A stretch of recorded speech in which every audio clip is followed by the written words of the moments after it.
Hello everyone, तो कैसे हैं आप सब लोग। मैं कुमार सुमन आपका तहे दिल से स्वागत करता हूँ इनॉक्स एकेडमी के इस प्यारे से प्लेटफॉर्म पे। जैसा कि आपको पता है, आज ये आपका लेक्चर नंबर 3 है और इस लेक्चर में हम लोग इस चैप्टर को ख़त्म करने वाले हैं, जो कि है पदार्थों का पृथक्करण, यानी कि पदार्थों को अलग अलग करना।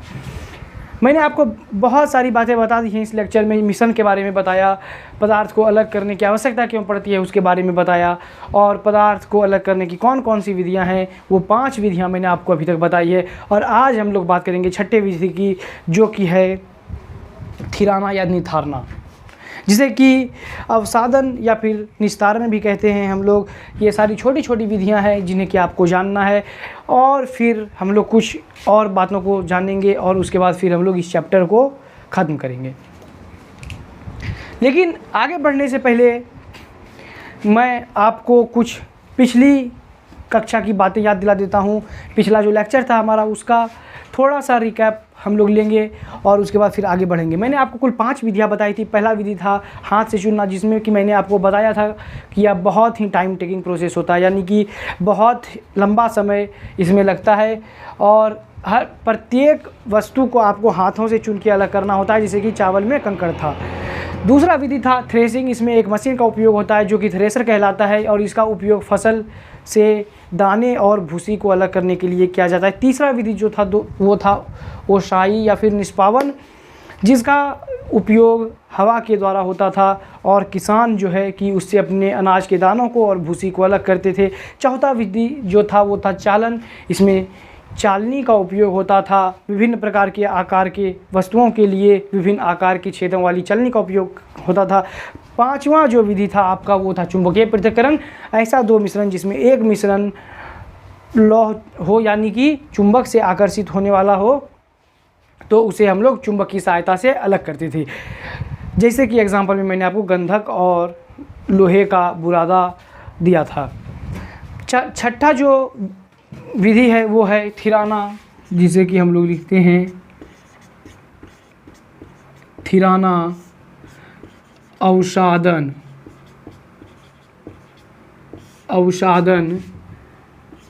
व निथारना, यानी कि निस्तारण।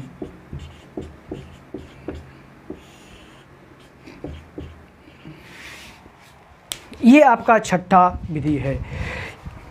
सबसे पहली बात कि थिराना को हम लोग इंग्लिश में क्या कहते हैं? थिराना को इंग्लिश में कहते हैं हम लोग सेडिमेंटेशन।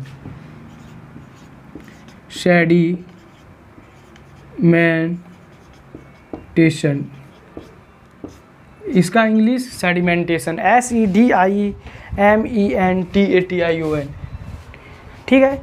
और उसके बाद फिर हम लोग निथारना का इंग्लिश अगर देखें तो इसका होता है डीकेनेशन, DECANATION, डेकेनेशन। इंग्लिश में इसे डेकेनेशन कहते हैं हम लोग, डेकेनेशन। तो सबसे पहली बात कि निथारना और थिराना, ये जो 2 प्रोसेस हैं, इसको हमें उपयोग में क्यों लाना है? पहली बात तो इसे उपयोग में इसलिए हम लोग लाते हैं क्योंकि इस विधि में एक द्रव को लेते हैं और एक ऐसा ठोस को लेते हैं जो कि उस द्रव में नहीं घुलता है। तो जब उन दोनों को अलग करने का बात होता है तो उस विधि में उस समय हम इस विधि का उपयोग करते हैं, ठीक है, यहाँ तक। तो यानी कि इस विधि में एक द्रव एवं उसमें नहीं घुलने वाले ठोस के मिश्रण के अवयवों को पृथक करने के लिए इस विधि का उपयोग करते हैं। और ऐसे जो मिश्रण होते हैं उसमें क्या होता है, ठोस जो होता है वो द्रव की अपेक्षा क्या होता है, भारी होता है। तो यहाँ लिखेंगे हम लोग पहली बात कि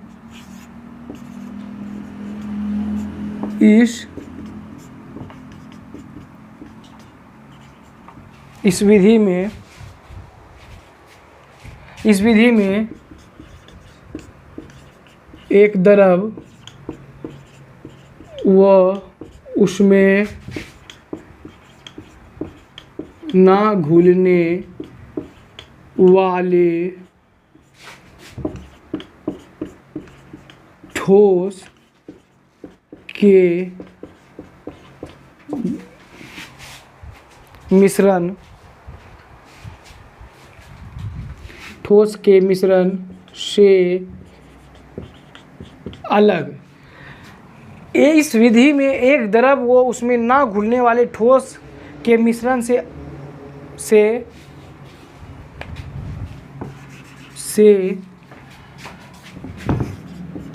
अवयवों को अलग करना, अवयवों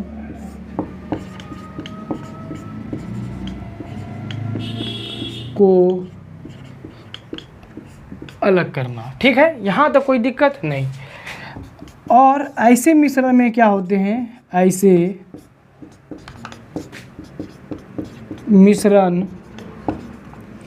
मिश्रण में क्या होते हैं कि ठोस जो होता है, ऐसे मिश्रण में ठोस द्रव की अपेक्षा, ऐसे मिश्रण में ठोस द्रव की अपेक्षा भारी होती है, अपेक्षा भारी होते हैं। आप लोग साथ साथ नोट करते हुए चलिए कि ऐसे मिश्रण में ठोस द्रव की अपेक्षा भारी होते हैं। तो यहाँ तक आपको सारी चीज़ें समझ में आ गई होंगी। अब देखिए, एक बीकर में या फिर कोई भी एक बर्तन है, उसमें हमें क्या लेना है, थोड़ा सा जल का मिश्रण लेना है और थोड़ा सा जल का मिश्रण लेना है और थोड़ा सा बालू का मिश्रण लेना है, और उसको मिलाना है। कुछ देर के बाद जब आप उसे छोड़ दीजिएगा, मिलाने के बाद जब आप कुछ देर के लिए उसे छोड़ दीजिएगा, तो आपको दिखेगा कि कुछ देर के बाद जो बालू है वो पूरी तरह सतह में बैठ गया और जल जो है आपका वो बालू के ऊपर है। तो बालू और प्लस जल का मिश्रण जब हम लोग लेते हैं और कुछ देर के लिए उस मिश्रण को छोड़ देते हैं, तो जो बालू नीचे बैठ जाता है उसी प्रोसेस को क्या कहते हैं हम लोग, थिलाना कहते हैं। यानी कि जल में नहीं घुलता है, बालू जल में नहीं घुलता है। अब निस्तारण की मैं बात करूं, बालू तो नीचे बैठ गया, ये प्रोसेस क्या था, ये प्रोसेस थिलाना था। अब निस्तारण की मैं बात करूं, जैसे वो बालू नीचे बैठ गया तो आपका जो जल बचता है ऊपर, मान लीजिए ये इतना गिलास है, इसमें मैंने बालू और जल का मिश्रण लिया। इसे समझिए आप, ये मान लीजिए पूरा बोतल है, ठीक है, इसमें मैंने बालू और जल का मिश्रण लिया, ठीक है, मिलाया, उसमें यहाँ तक आपका बालू बैठ गया है, यहाँ तक बालू बैठ गया है, ठीक है। अब यहाँ से यहाँ तक जल है, यहाँ से यहाँ तक जल है, ठीक है भाई, ध्यान से देखो, यहाँ से यहाँ तक जल है। तो ये जो ऊपर में जल बच रहा है इतना दूर में, इसे जब हम लोग एक छड़ की सहायता से दूसरे बीकर में डालेंगे तो क्या हो जाएगा, सिर्फ जल आ जाएगा और बालू फिर हमारा उसी बीकर में रह जाएगा। तो इस प्रोसेस को हम लोग क्या कहते हैं, इस प्रोसेस को हम लोग निस्तारण कहते हैं। तो वही हम लोग लिखेंगे कि ये बातें सिर्फ आपको समझनी थी, मैं ज़्यादा डिटेल में नहीं लिखवा रहा हूँ, सिर्फ समझने वाले कॉन्सेप्ट है। और वैसे भी ये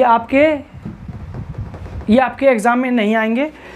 तो यहाँ पे आप लिखिए कि निथारना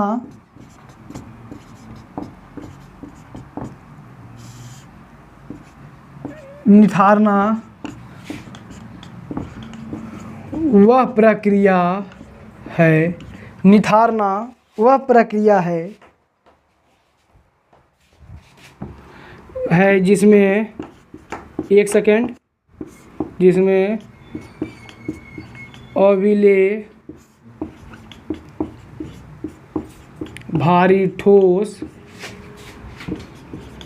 एवं हल्के, एक सेकंड रुकिएगा थोड़ा सा,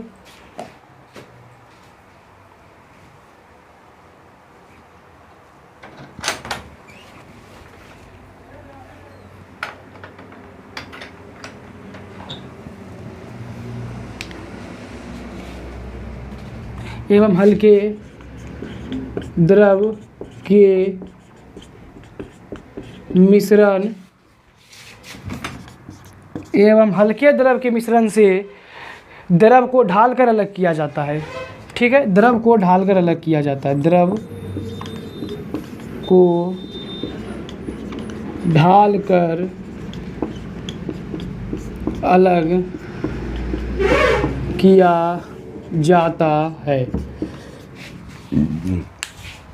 ठीक है। बालू नीचे बैठ गया, जो जल हुआ उसे एक और बीकर लगा दिया यहाँ पे और एक छड़ लगा दिए थोड़ा टेढ़ा करके, और उसमें सड़ा के हम लोग जब जल को ढारेंगे, मतलब कि जल को गिराएंगे तो वो छड़ से होता हुआ दूसरे बीकर में जाके गिरेगा, तो उसी को हम लोग कहते हैं निस्तारण। और निथारना जो है इसका उपयोग, इस विधि का उपयोग ऐसे पदार्थों के लिए किया जाता है जो एक दूसरे में ना घुलते हो, मतलब एक दूसरे में ना घुलने वाले पदार्थों के लिए इस विधि का उपयोग होता है, या फिर वैसे पदार्थों के लिए इस विधि का उपयोग होता है जो अमिश्रणीय हो, यानी कि आपस में ना घुलते हों। तो यहाँ पे लिखेंगे कि इस विधि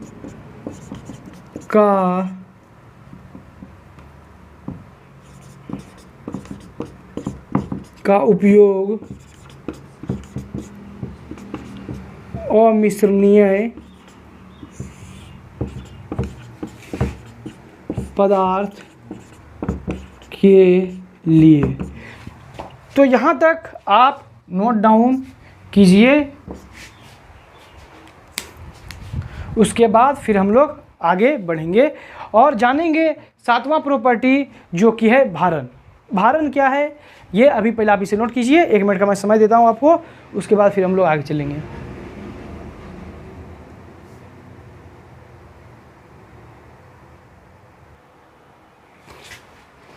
तो चलिए, आपका हो गया होगा यहाँ तक। तो सातवां प्रॉपर्टी जो है आपका वो क्या है, वो है भारण। तो आपने कभी ऐसा देखा होगा कि जो पहले कुआं वगैरह होता था तो उसमें क्या होता था कि जो कभी कभी उसमें कुछ पाउडर डाले जाते थे साफ़ करने के लिए, कुआं को साफ़ करने के लिए। अभी भी होता है कि जहाँ गंदे पानी जमा रहते हैं वहाँ पे उसे साफ़ करने के लिए कुछ रसायन का प्रयोग किया जाता है।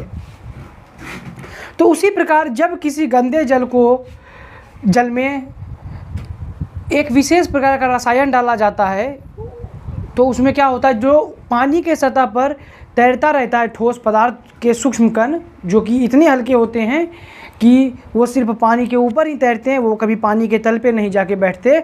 तो उसमें कुछ रसायन पदार्थ डाला जाता है जिसकी वजह से कि वो जो सूक्ष्म कण होते हैं वो आपस में चिपक जाते हैं, और फिर क्या होता है कि वो जब आपस में चिपकते हैं तो वो भारी हो जाता है, और जब भारी हो जाता है तो वो फिर कुआं के नीचे या पानी, जो भी पानी है उसके नीचे सतह में जाके बैठ जाता है। तो एक रसायन का नाम आपकी किताब में दिया हुआ है, दैट इज़ फिटकरी।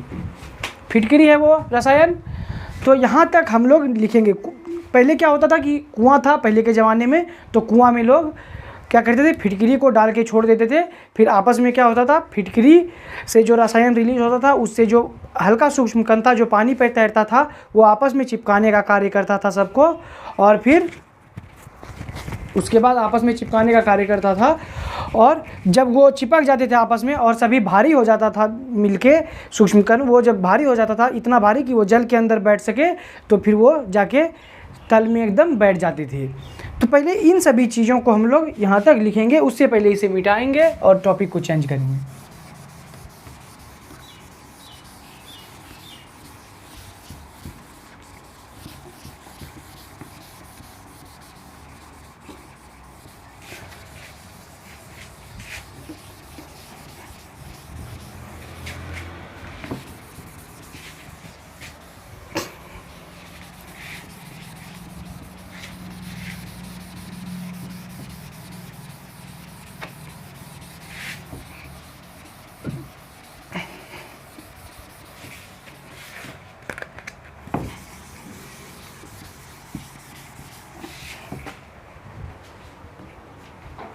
तो सातवां नंबर है आपका भारण।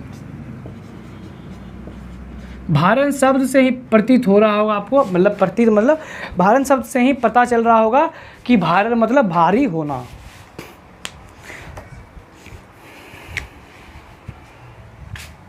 तो यहाँ पे लिखेंगे कि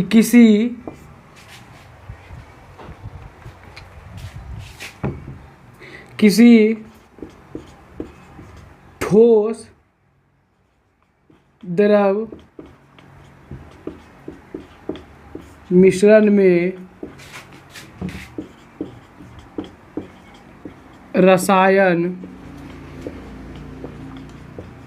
डालकर, किसी ठोस द्रव मिश्रण में रसायन डालकर, एक विशेष रसायन डालकर, रसायन मतलब एक विशेष रसायन डालकर, में एक विशेष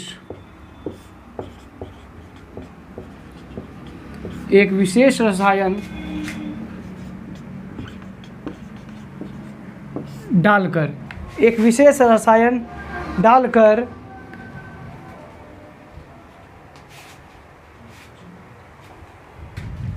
डालकर इस मिश्रण में, ठोस द्रव का जो मिश्रण है, इस मिश्रण में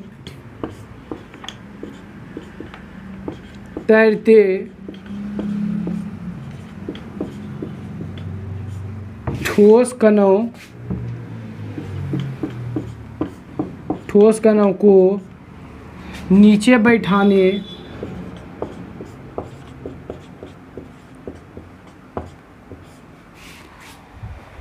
इस मिश्रण में तैरते ठोस कणों को नीचे बैठाने की क्रिया को भारण, यानी कि इंग्लिश में LOADING लोडिंग कहते हैं।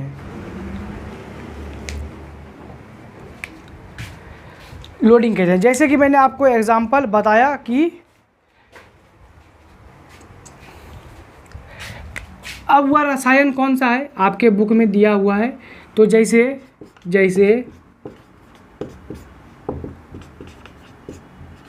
फिटकरी, ठीक है, यही वो रसायन है।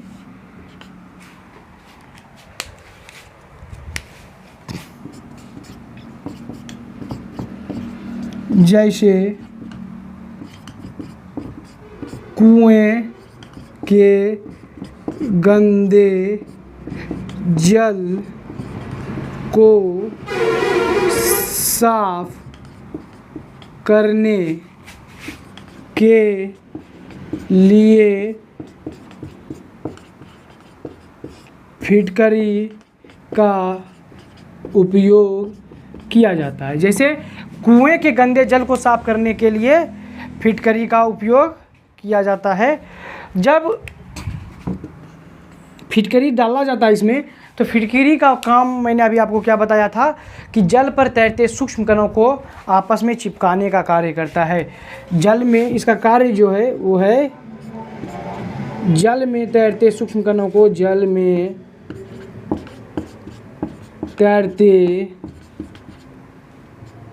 तैरते सूक्ष्म कणों जल में तैरते सूक्ष्म कणों को आपस में चिपकाने का कार्य करता है। चिपकाने का कार्य, तो ये क्या करता है कि जल में तैरते सूक्ष्म कणों को आपस में चिपका देता है, और जब ये आपस में चिपक जाते हैं तो भारी होने के कारण ये तल पर जाकर बैठ जाते हैं। जब चिपक जाते हैं तो क्या होता है कि भारी होने के कारण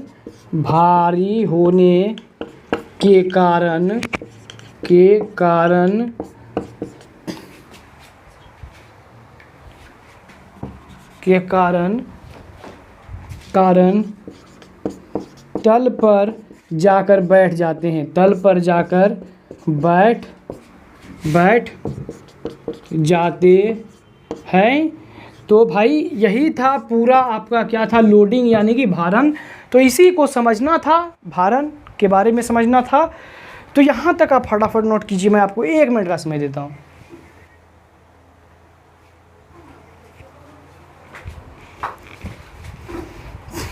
आठवां जो है वो आपका छानना या फिर निस्यंदन।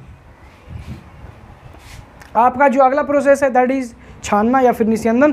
किसी द्रव में अगर उसमें ठोस द्रव को डाला जाए, ऐसा ठोस पदार्थ जो कि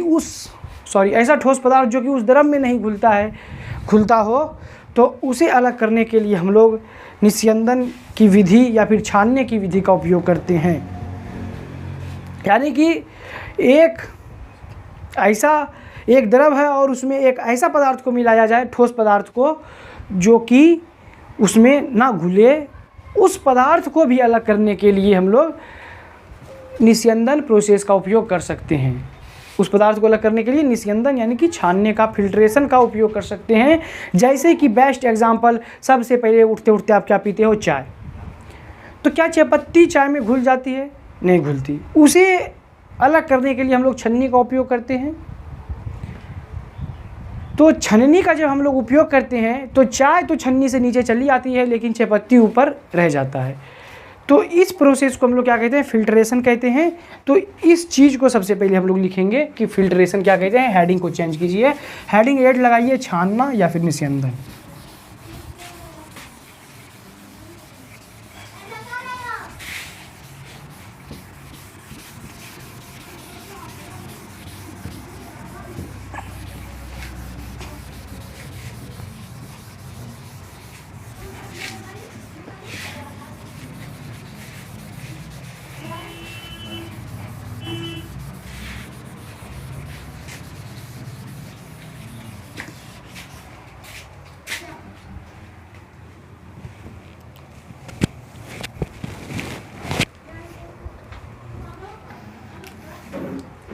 हेडिंग 8 लगाइए,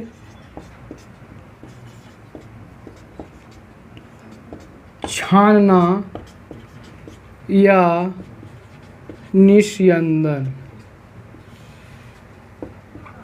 छानना या निस्यंदन,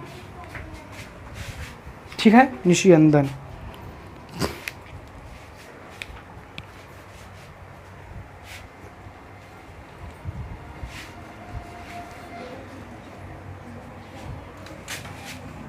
तो सबसे पहले यहाँ पे लिखेंगे किसी द्रव व उसमें ना घुलने वाले ठोस के मिश्रण से, यानी कि किसी द्रव और वो उसमें ना घुलने वाले ठोस के मिश्रण से उसके अवयवों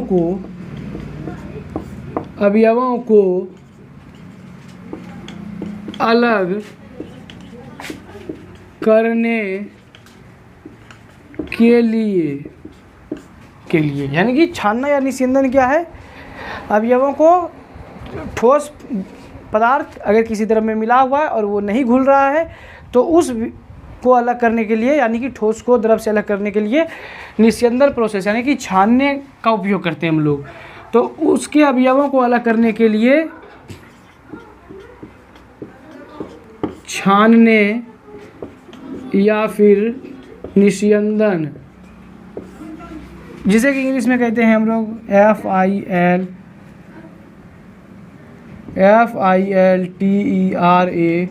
फिल्ट्रेशन, निस्यंदन विधि का उपयोग। तो भैया यहाँ तक आपका ये था। जैसे कि एग्जाम्पल की मैं बात करूँ, जैसे चाय से चाय की पत्तियों को अलग करना, चाय से चाय की पत्तियों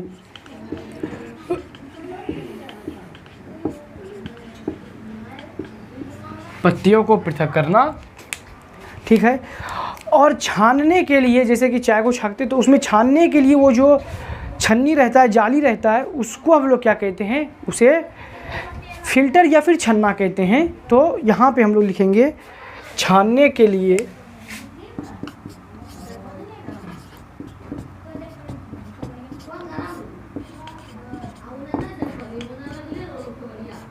छानने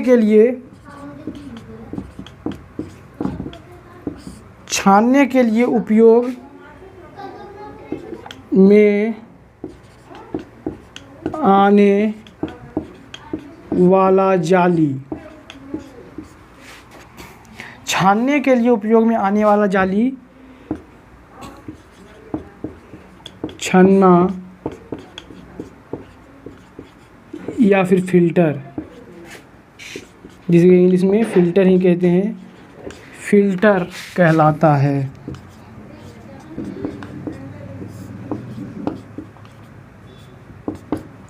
छानने के लिए उपयोग में आने वाला जाली छन्ना या फिर फिल्टर कहलाता है। ठीक है। दूसरा, छानने के बाद जो हमें द्रव प्राप्त होता है, जैसे कि चाय पत्ती अलग हो जाती है और छानने के बाद जो हमें चाय प्राप्त होता है वो क्या है, वो छनित या फिर छना हुआ पदार्थ कहलाता है।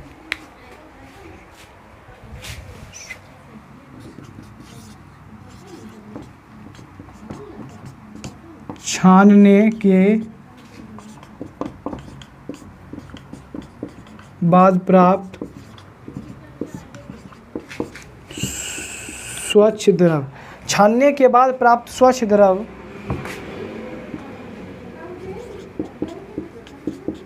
छनित, छानने के बाद प्राप्त स्वच्छ द्रव छनित या छना हुआ द्रव कहलाता है। ठीक। छानने के बाद प्राप्त हुआ स्वच्छ द्रव जो होता है वो छनित या फिर छना हुआ द्रव कहलाता है। और उसके ऊपर जो चायपत्ती बच जाता है उसे क्या कहते हैं, तो छन्ना के ऊपर बचा ठोस, छन्ना के ऊपर बचा ठोस अवशेष कहलाता है।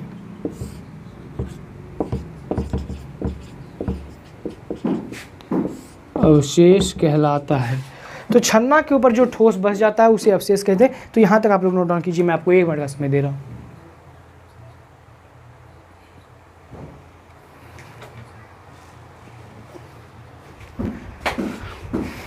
नोट कीजिए आप लोग फटाक से।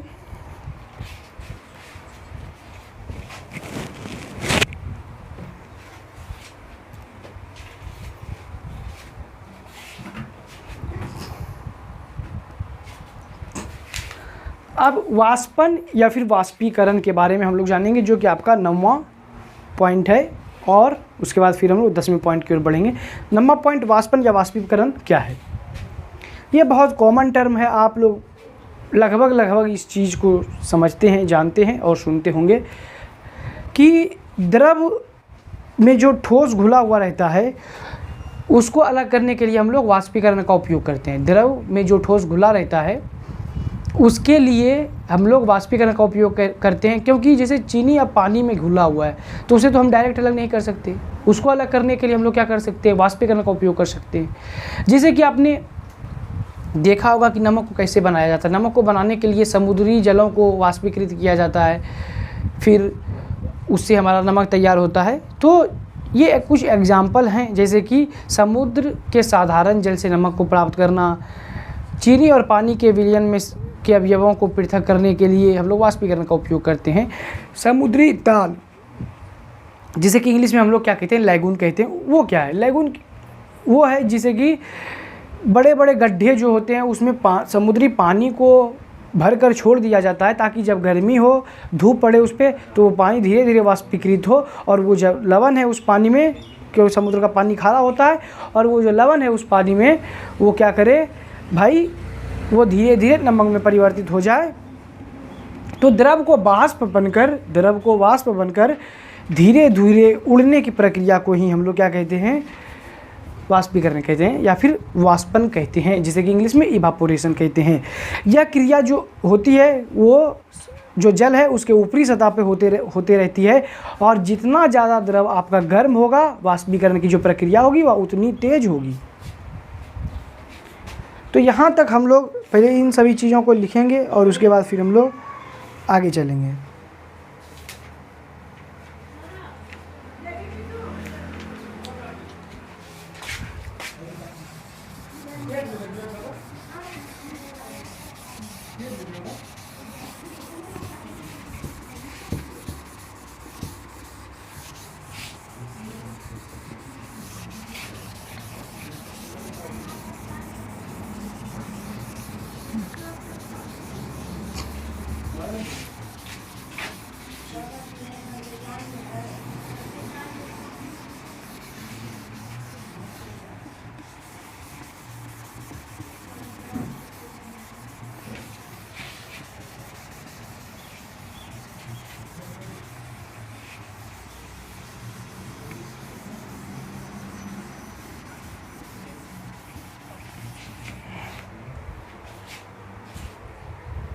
तो यहाँ पे पॉइंट डालिए नंबर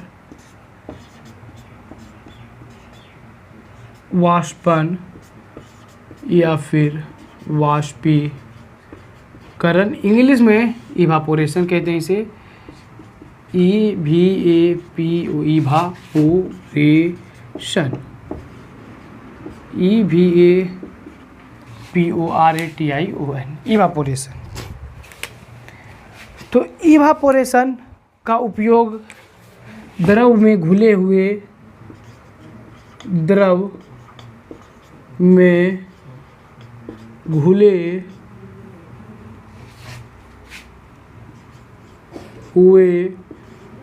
ठोस पदार्थों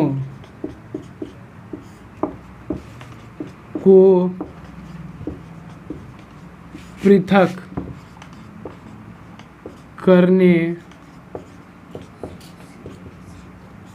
के लिए, द्रव में घुले हुए ठोस पदार्थों को पृथक करने के लिए इवापोरेशन का उपयोग किया जाता है। और यह ऐसी विधि है जो कई सदियों से इसका उपयोग हो रहा है। तो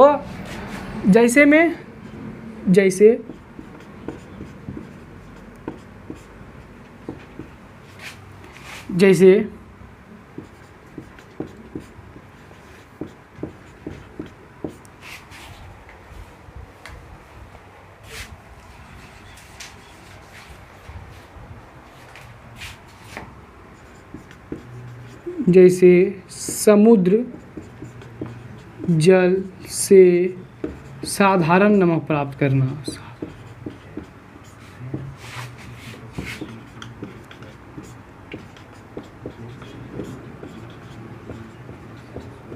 जैसे समुद्र जल से साधारण नमक प्राप्त करना, और दूसरा है चीनी प्लस पानी के मिश्रण से उसके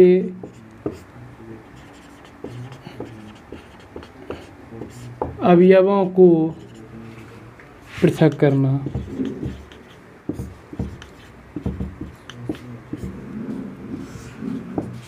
तो भाई ये कुछ एग्जाम्पल्स थे जो कि आपको समझना है। और समुद्री ताल किसे कहते हैं, सबसे पहली बात,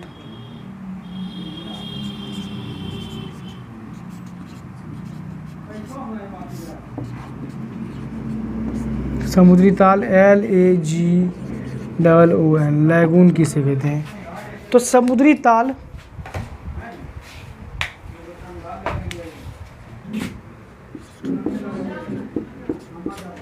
बड़े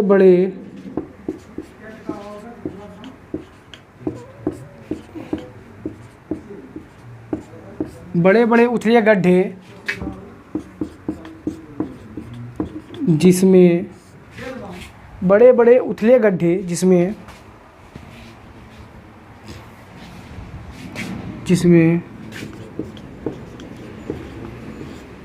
समुद्री जल को जमा किया जाता है। ठीक है, समुद्री ताल लैगून बड़े ऐसे उथले गड्ढे होते हैं जिसमें समुद्री जल को क्या किया जाता है, जमा किया जाता है। तो उसी को हम लोग क्या कहते हैं, लैगून कहते हैं। ये आपके हो सकता है पेपर में आ जाए, आपको देखने को मिले, क्योंकि सवाल अच्छा है। तो यहाँ पे लिखेंगे हम लोग, द्रव को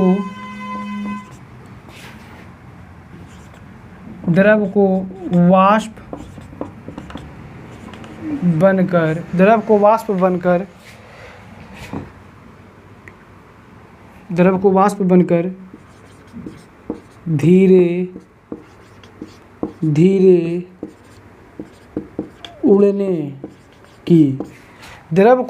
बनकर धीरे उड़ने की क्रिया को ही वाष्पन या फिर वाष्पीकरण कहा जाता है।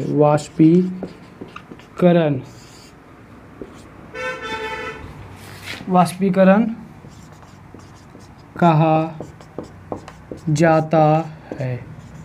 ठीक है, वाष्पीकरण कहा जाता है।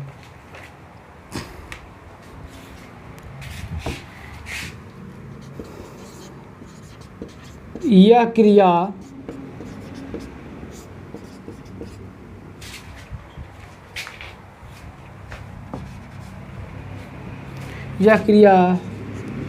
द्रव के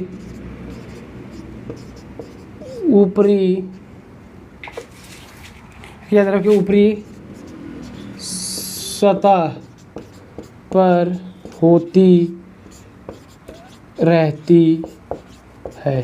कौन सी क्रिया? वाष्पन या फिर वाष्पीकरण। ठीक है, होती रहती है। यह क्रिया द्रव के ऊपरी सतह पर लगातार होती रहती है, इसलिए जल जो है आपका लगातार वाष्पीकृत होते रहता है। और द्रव जितना अधिक गर्म होगा, द्रव जितना अधिक गर्म होगा, वाष्पीकरण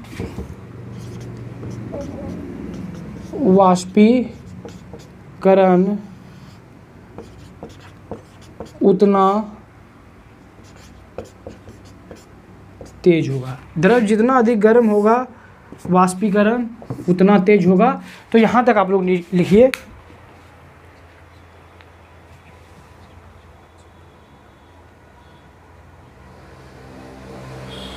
यहाँ तक आप लोग लिखिए। नौवां विधि जो था आपका वाष्पीकरण, वो भी मेरे तरफ से खत्म हुआ यहाँ पे।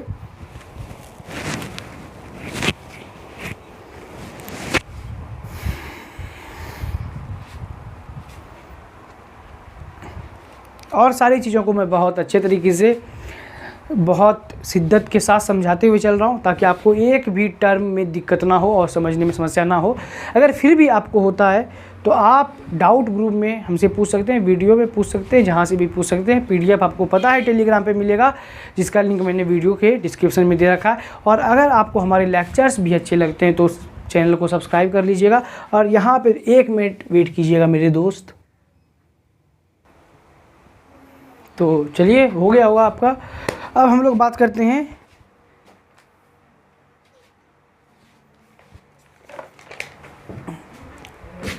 दसवां प्रॉपर्टी, जो कि है रवाकरण।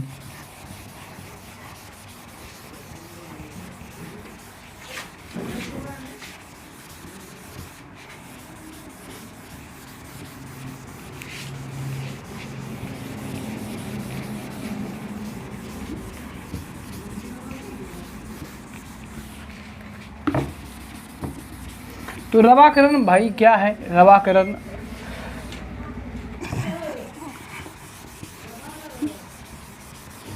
समझना है हमें। और ये 10वां प्रॉपर्टी है आपका।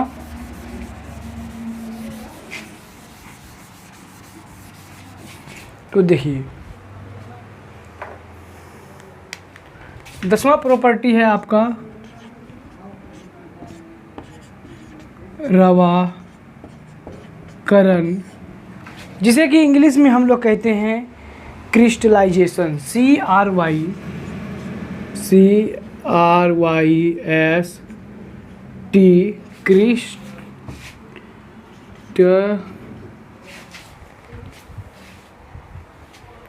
क्रिस्टलाइजेशन।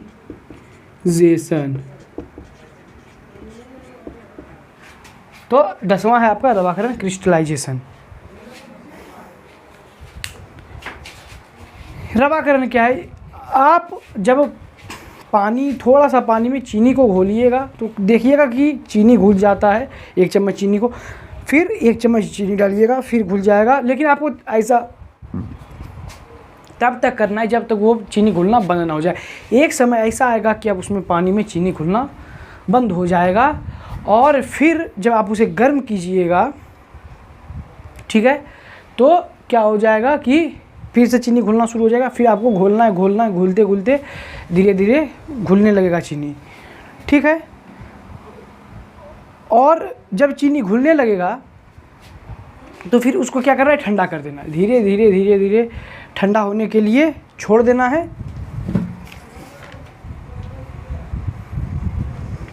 ठंडा होने के लिए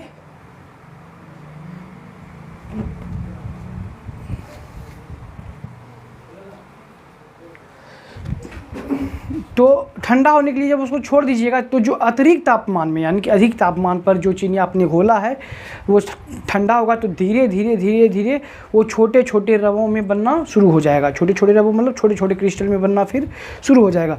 तो ऐसे ही हम लोग क्या करते हैं कि रवाकरण का प्रोसेस करते हैं। तो यहाँ पे हम लोग लिखेंगे एक बात कि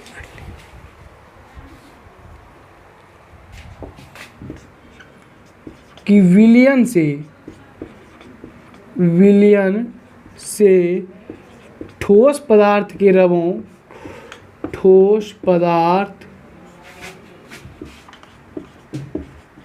रवों, ये खून नहीं है, ये रवों हैं। रवों में फिर से लिख देता हूँ मैं, पता चला तुम और कुछ समझ जाओ। पदार्थ को रवों में प्राप्त करने, विलयन से ठोस पदार्थ को रवों में प्राप्त करने की क्रिया को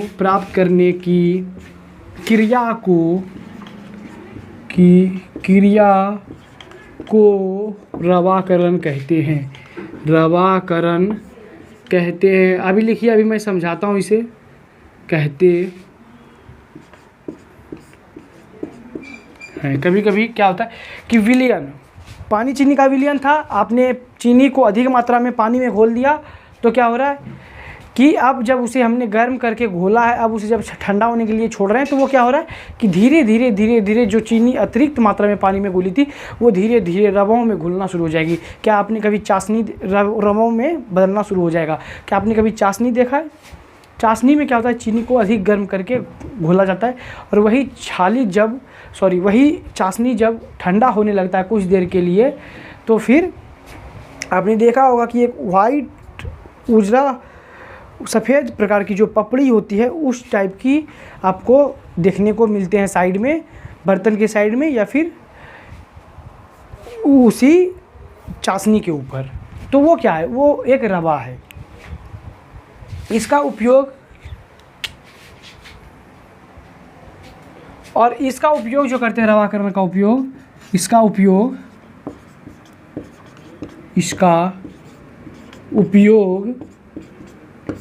किसी पदार्थ को शुद्ध अवस्था में प्राप्त करने के लिए होता है। इसका उपयोग किसी पदार्थ को शुद्ध अवस्था में प्राप्त करने के लिए होता है। यहाँ तक कोई दिक्कत आपको नहीं। आपका जो 11वां प्रोसेस है दैट इज आसवन डिस्टिलेशन।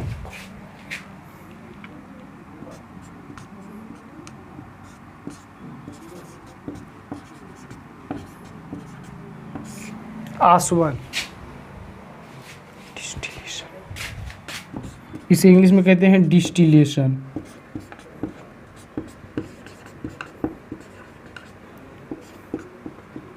आपने डिस्टिल्ड वाटर का नाम सुना है? आशुद्ध जल। क्या आपने डिस्टिल्ड वाटर का नाम सुना है? आशुद्ध जल। वो एक डिस्टिलेशन की प्रोसेस से ही बनता है। और डिस्टिल्ड वाटर वह वाटर है जो कि आप सुई लेने के वक्त आपको डॉक्टर लगाते हैं, वो एक डिस्टिल्ड वाटर है। तो जब द्रव को गर्म करके वाष्प रूप में परिणत किया जाता है, परिणत मतलब बदला जाता है, परिणत किया जाता है, तथा उस वाष्प को ठंडा करके पुनः द्रव रूप में प्राप्त किया जाता है, तो इस क्रिया को क्या कहते हैं हम लोग? आसवन कहते हैं। यानी कि एक जल लिए हम लोग, उसे पहले पूरा गर्म किए, वाष्प में कन्वर्ट किए, फिर उसी वाष्प को पुनः हम लोग जल में बदल रहे हैं, तो वो जो जल हम प्राप्त कर रहे हैं वह एक डिस्टिल्ड वाटर है। यानी कि वह वह वाटर डिस्टिल्ड है, लेकिन वह जो विधि है, जिस विधि का उपयोग किए हम लोग उस पदार्थ को पाने के लिए, वह विधि क्या है? वह विधि है आसवन। तो यहाँ पे हम लोग लिखेंगे द्रव को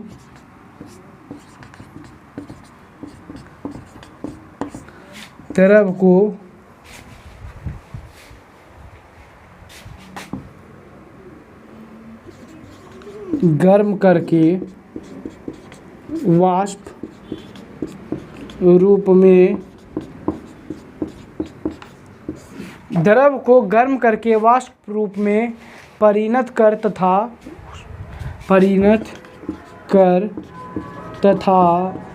उस वाष्प को, द्रव को हमने वाष्प में परिणत किया पहले, और फिर उस वाष्प को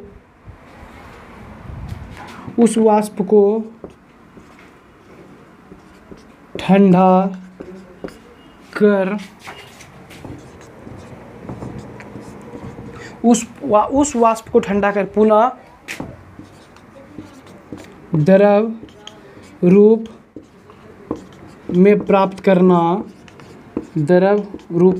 करना। यानी कि पहले द्रव था, वाष्प में परिवर्तित किए, फिर वाष्प जब बन गया तो उसे फिर ठंडा किए और फिर द्रव रूप में प्राप्त किए।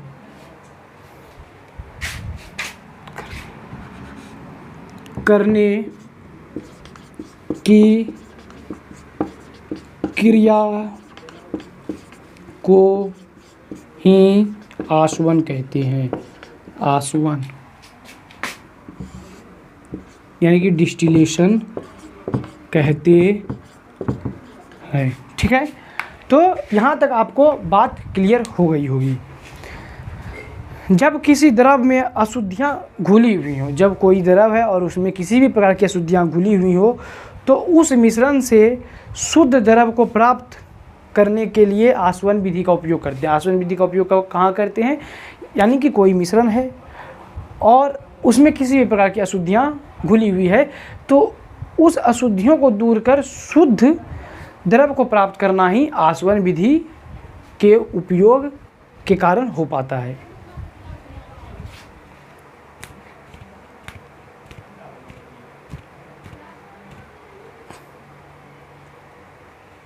तो यहाँ पे हम लोग लिखेंगे कि द्रव से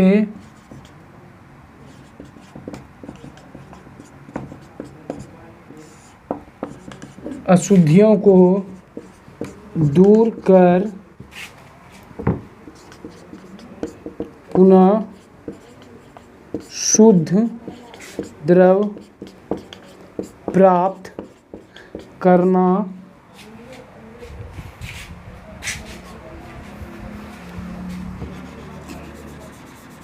शुद्ध द्रव प्राप्त करने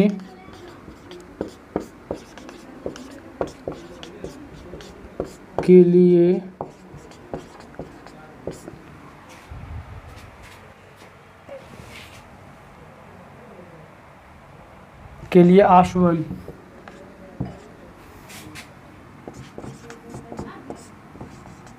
आसवन विधि का उपयोग।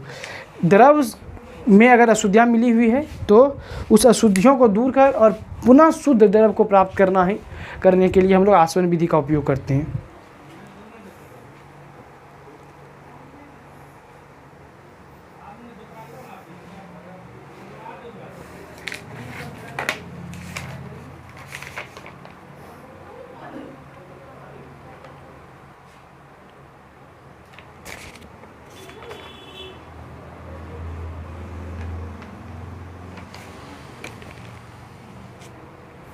तो यहाँ तक आप इसे नोट कीजिए, फिर हम लोग आगे बढ़ेंगे।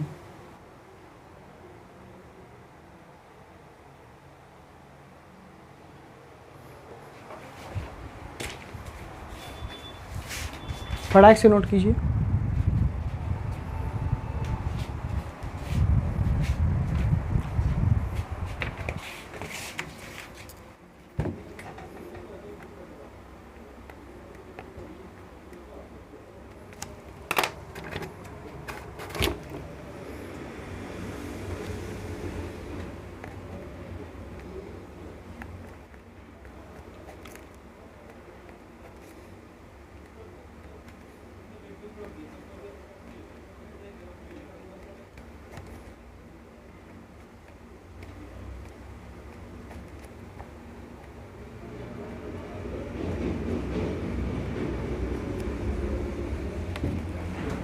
हो गया आपका।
चलिए हो गया आपका। तो अब हम लोग आगे चलें। ठीक है यहाँ तक।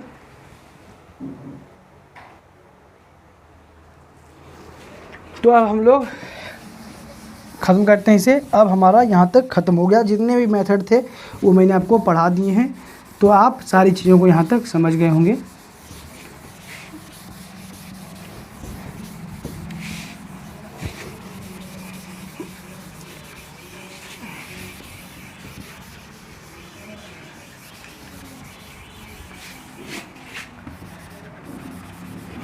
सुनो न संगे मर मर के ये मीनारे कुछ भी नहीं,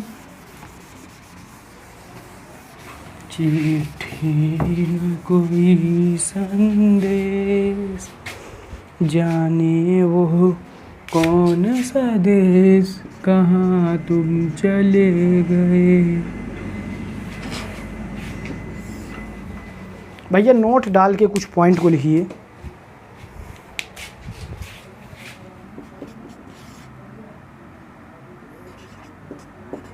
पहले समझिए, नहीं पहले लिख लीजिए। 2 से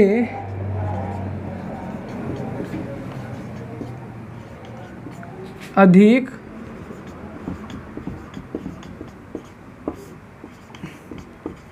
अवयवों को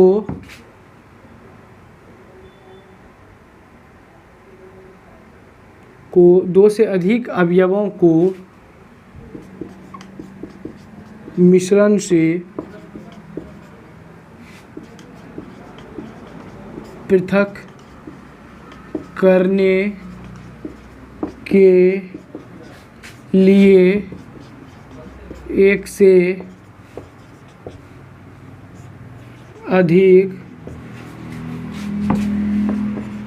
अधिक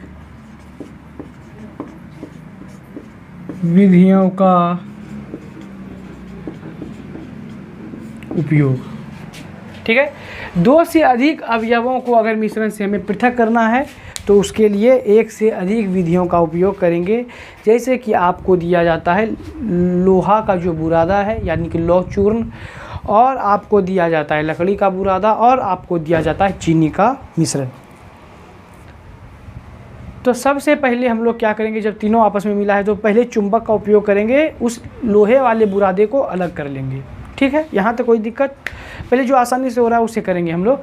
तो लोहा आसानी से अलग हो जाएगा चुंबक की सहायता से। अब बच जाता है चीनी और लकड़ी का मिश्रण। हाथ से तो हम चुनेंगे नहीं भाई, बहुत समय लग जाएगा। चीनी को घोल लेते हैं। ठीक है, जब चीनी को घोल लेंगे अब, तो उसमें लकड़ी क्या हो जाएगा, ऊपर आ जाएगा, सतह पे तैरने लगेगा। तो उसे छान लेंगे हम लोग, यानी कि छानने का उपयोग करेंगे। तो लकड़ी छन्नी के ऊपर रह जाएगा और हमारा जो चीनी पानी घुला हुआ था वो छना जाएगा। तो अब बच जाता है पानी और चीनी का मिश्रण। तो चीनी को हम लोग क्या करेंगे, अभी वाष्पीकरण हम लोग पढ़ रहे थे, तो वाष्प बना के उड़ा देंगे, तो फिर हमारा चीनी हमारे पास आ जाएगा। यहाँ तक आपको कोई समस्या नहीं होनी चाहिए।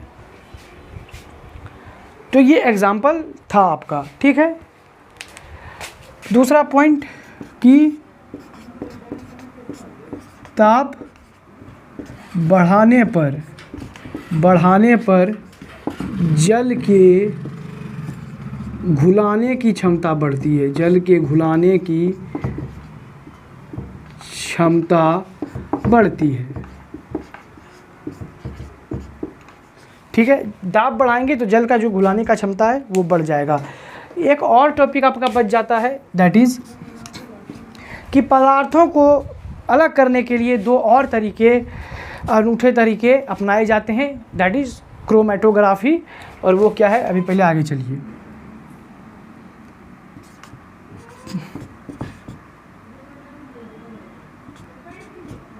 पदार्थों को अलग करने के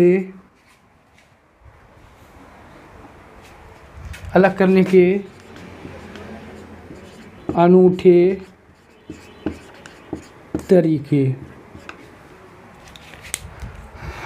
तरीके कौन कौन से हैं? पहला,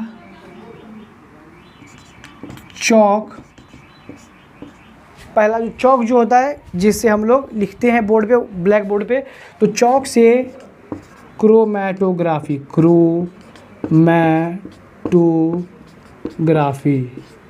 पहला हो गया चौक से क्रोमेटोग्राफी। और दूसरा हो गया क्या, छन्ना पत्र क्रोमेटोग्राफी। छन्ना पत्र क्रोमेटोग्राफी। ठीक है, ये पहला था और ये दूसरा है। तो पदार्थ को अलग करने के दो और अनूठे तरीके हैं, पहला है चौक से क्रोमेटोग्राफी और दूसरा है छन्ना पत्र क्रोमेटोग्राफी। तो ये सारे आपको जो एक्सपेरिमेंट है आपके स्कूल में करवाए जाएंगे, और अगर नहीं करवाए जाते हैं तो आप यूट्यूब पे वीडियोज़ अवेलेबल हैं, आप देख सकते हैं। कोई दिक्कत यहाँ तक आपको नहीं हुई होगी। तो मेरी तरफ से ये चैप्टर आज आपका एंड होता है। सारी चीज़ें मैंने बहुत ही इत्मीनान और शिद्दत के साथ पढ़ाई हैं, और बिल्कुल बेसिक से आपको उठाने का कोशिश किया है, बिल्कुल बेसिक से समझाने का कोशिश किया है, और हर उस वर्ड पे ध्यान दिया है जो कि आपको फंसा सकता था, जो कि आपको सोचने पे मजबूर कर सकता था। मैंने उन सभी चीज़ों को दूर किया है ताकि आपको बेहतरीन तरीके से समझ में आए मेरे तरफ से। और मैंने पहले भी बोल के रखा था कि जिन बच्चों के पास किताब है, किताब से पढ़ के रखिएगा, ताकि आप वर्ड्स के साथ फैमिलियर रहें। जब मैं कल को क्लास में आके लेक्चर दूं तो आपको ये ना लगे कि मैंने तो ये वर्ड ही नहीं सुना है, मैंने तो ये वर्ड आज तक जाना ही नहीं है। तो चैप्टर 7 जो आपका शुरू होने वाला है वो है पदार्थों, हमारे चारों ओर परिवर्तन। हमारे चारों ओर में कौन कौन से परिवर्तन हो रहे हैं वो आपको जानना है। तो मैं एक बार फिर से बोलता हूँ कि आपको वांछनीय और अवांछनीय पदार्थ तक पढ़ के आने हैं, परिवर्तन तक, वांछनीय और अवांछनीय परिवर्तन तक आपको पढ़ के आना है, ताकि टर्म से आप फैमिलियर रहें, आपको समझ में आए या नहीं आए ये आपकी आपकी जिम्मेदारी नहीं है। ठीक है, आप बस टर्म के साथ फैमिलियर रहिए और भाई पढ़ के आइए बस। आप उसके बाद मैं आपको बताता हूँ कि मेरा काम आपको पढ़ाना है। मैं कोई सिंगर नहीं हूँ, आपको यहाँ पे कोई गाना सुनाने नहीं आया हूँ, मैं कोई शायर नहीं हूँ, यहाँ पे आपको कोई शायरी कहने नहीं आया हूँ। वो क्लास के बीच में एक दो हो जाती हैं इंटरटेनमेंट के लिए, वो अलग बात है। मैं यहाँ पे आपको पढ़ाने के लिए आया हूँ। अगर आप अपनी तरफ से उधर करके आते हैं और अगर फिर भी आपको समझ में नहीं आता है तो टेंशन लेने की कोई बात नहीं है। एज अ बड़ा भाई मैं यहाँ पे खड़ा हूँ और आपको बिल्कुल नीचे से, बिल्कुल बेसिक से लेके चलूँगा।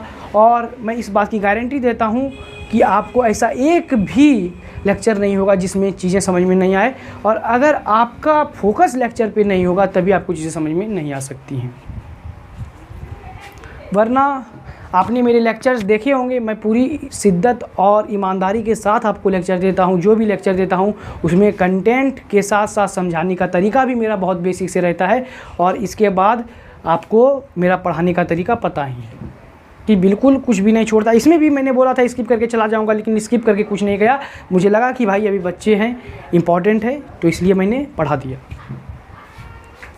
Don't compare your self with others, दूसरों के साथ कंपेयर मत कीजिए।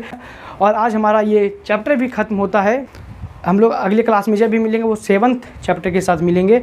तो जाते जाते 2 लाइनें सुनिएगा कि हम रूठे हुए दिलों को मनाने में रह गए, लोगों का दुख सुनने और सुनाने में रह गए, मंजिल खुद हमारे पास आई और चली भी गई, और हम इतने मासूम थे कि उसे भी रास्ता दिखाने में रह गए।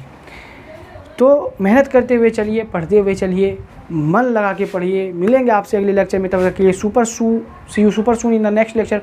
ओके बच्चों, love you, bye, thank you. मिलते हैं आपसे अगले लेक्चर में। Okay bye. पूरा रिवीजन करके रखिएगा। Okay, thank you, bye.